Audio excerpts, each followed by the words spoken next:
Good day to all, welcome back to my channel, Jock on Two Wheels. Today we have the opportunity of viewing two Colnagos, the Colnago C40 and a Colnago C64, and they are both sharing the same colorway, the Mapei colorway. Beautiful, beautiful bikes. Although the C40 is not Ernesto Colnago's first carbon bike, I think it was the C35, which is the monocoque carbon. This one right here in particular has the lugs, sharing the same thing with the C64, C40, C64. And also has the cross section, the stars cross section. I don't know if the video is clear enough for you guys to see.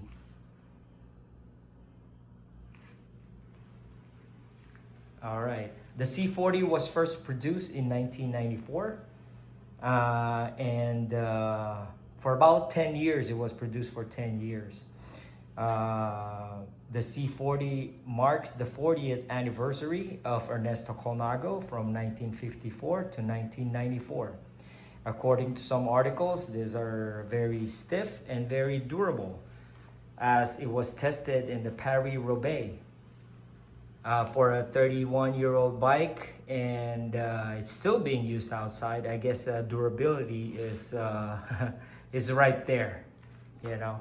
According to one of the articles as well, this is Ernesto's one of his favorite bikes, the C40. The C40 alone has won 1,000 pro races in over 10 years. It comes in 4 models, the Mark 1, 2, 3, and 4. The C40, like what I said, winning 1,000 races, mainly in the Paris-Roubaix. That's very iconic. In 1995, Franco Ballerini won the Paris-Roubaix. 1996, Johan Museau won the Paris-Roubaix. 1998, it was Franco Ballerini again. And then in 1999, Andrea Tafi won the Paris-Roubaix. And in the year 2000, Johan Museau won the Paris-Roubaix. These two bikes are generations apart. This bike right here marks the 64 years of innovation of Ernesto Colnago. It was released in 2018, marking Ernesto Colnago's 86th birthday, 64th anniversary. Some people, they describe it as a feathery light, and it's an absolute rocket ship in climbs. Well, I cannot attest to the climbing because I'm not much of a climber, but as far as ride, yes, I agree with the ride. It is very responsive, and it's also stiff as well. And like I mentioned before, if you could see the star construction on the tubes, they are both sharing the same DNA. All right, so one thing that I really want to point out is the innovation of technology. This one right here is equipped with the Dura-Ace 25th limited edition. It's right there.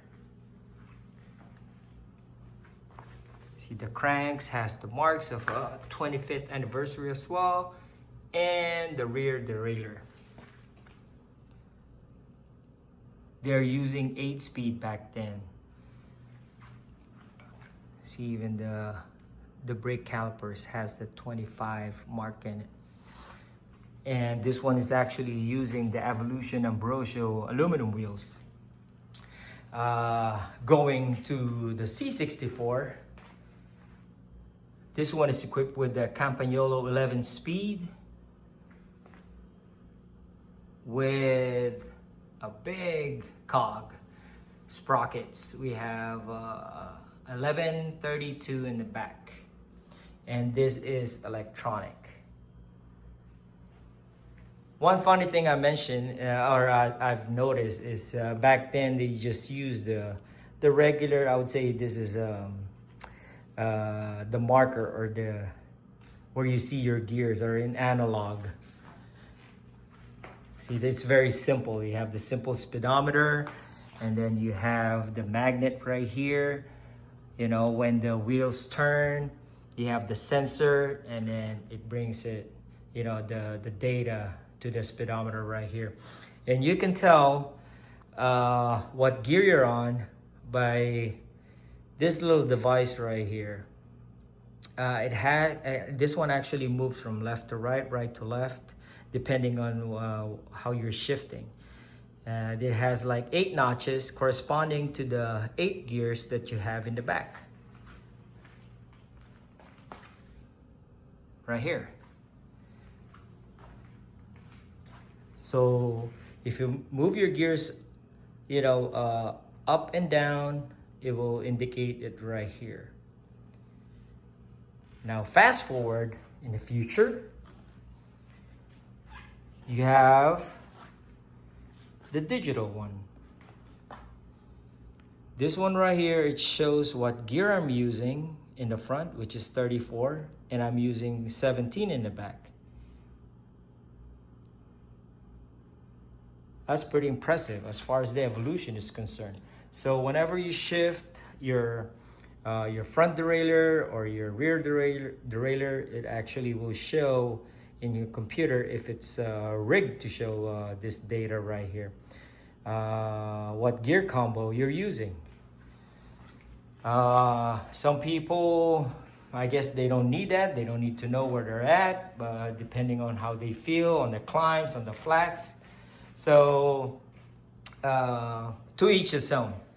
One thing I want to point out is how delicate and actually how durable the paint that Colnago used. Imagine this bike is already 30 years old. You know, it's hand painted, and you can still see there's a little bit of I don't see much of a fading in the paint job of this C40. That's how intricate and how durable the paint they use in Italy. Now moving forward, this is the newer version, or the newer model, a C64.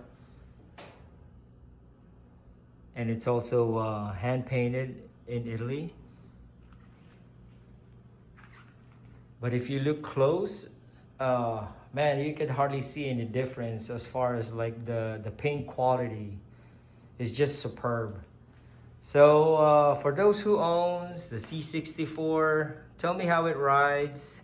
And then for those people who owns the C40, tell me how it rides. You can put your comments down in the comment section down below. Which one do you have? Which one do you prefer? As far as I'm concerned, I love them both. The C40 and the C64. If you're gonna ask me which one I'm gonna choose, man, it's a very hard decision. Like what I said, I love them both. Mainly because of the colorway, how it appeals to me, how I see it, how I look at it, and the history behind it. Especially with the C40, the history of its winnings. And now with the newer innovation that we have in the C64. So it's a toss-up. So it's up to you. Again, to each his own. So which one do you like? Which one you don't like? Put your comments down the comment section down below. I appreciate you guys all watching and sticking till the very end. I hope you enjoyed this video, and hope to see you guys on the road. All right, have a good day. Goodbye.